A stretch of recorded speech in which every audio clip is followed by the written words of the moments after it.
It is Vaj with Vaj Central Media, and I'm here with. Hi, I'm Ben Diskin.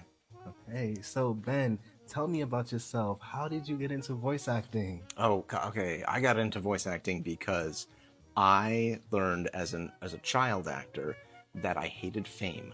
I was a little kid. I did a bunch of on-camera stuff, and one of them was a movie called Kindergarten Cop, which was with like Arnold Schwarzenegger and stuff like that. And I was so proud and so very stupid. I told all the kids in school, "Yeah, I'm in this movie," and they thought I was a multimillionaire movie star because kids are kids. And they wound up picking on me so badly that I was like, I can't be an actor. I don't want to do this. I hate this. And then I booked a cartoon show. I was the main character in it. Those same kids watched that show and they had no idea it was me. And I realized, oh my gosh, I can still be an actor and I don't have to worry about the part I don't like. And so from that point forward, I really just dug into to voiceover, and that was my first major like aha moment of like, this is what I want to pursue. That's amazing. And can I ask what show that was?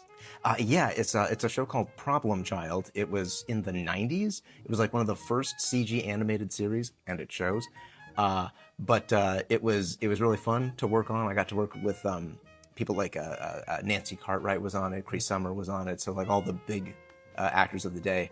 And it was just kind of a nice little lesson in like, hey, this is how you pursue this. This is how you do it. It's really fun.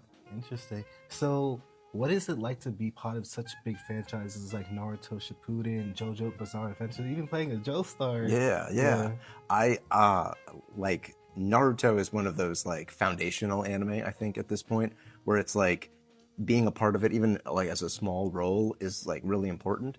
And when I got to be Sai, That's a big role. well, yes, it was funny because they were building this up like, he's going to be the new Sasuke, and I was like, wait, what? Wait, what? And then it turns out, no, he's not. Yeah. No, that's the typical Naruto thing of, here's a cool new character. Anyway, moving on. Like, but so no, he's just it's a joy to work on projects like that have that kind of longevity and the kind of stuff that people they can tune in. You can watch Naruto like at any point in time, and it always feels relevant. It's really great. It really does. And JoJo's is sick. JoJo's is it's a friend of mine. She wound up playing the sixth JoJo, Jolene. Her name's Kira Buckland. Yeah. And when I booked this role, I told her about it because I knew I was like, "You're a fan of that Joe thing, right?" And she just said, "What happened?" And I'm like, "Well, I got this character's name is Joseph or something," and she's just like, "You sit down. I'm going to give you an education." I'm like, okay. And so she went through the whole story about what it is and made it very clear, like for a character like that, you cannot be subtle. You cannot go too big. You need to bring all the energy and all the feistiness. And that's what that was. It was just pure adrenaline from like the beginning all the way through to the end. Yeah. I can imagine because JoJo has so much personality.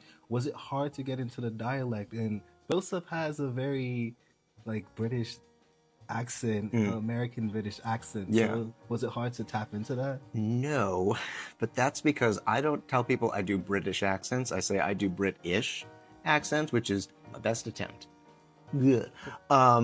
Yeah, it's I've been doing bad British accents since Kids Next Door. I was a character named Numbuh on that show, and yeah, and that's all just me doing a bad British accent. So this was just like, oh, now I'm older, and just do the same thing but even crazier. Kid Next Door was my childhood. So Oh, right on. that's Yeah, I was amazing. 1 and 2 on that one. Really? Yeah. That's amazing.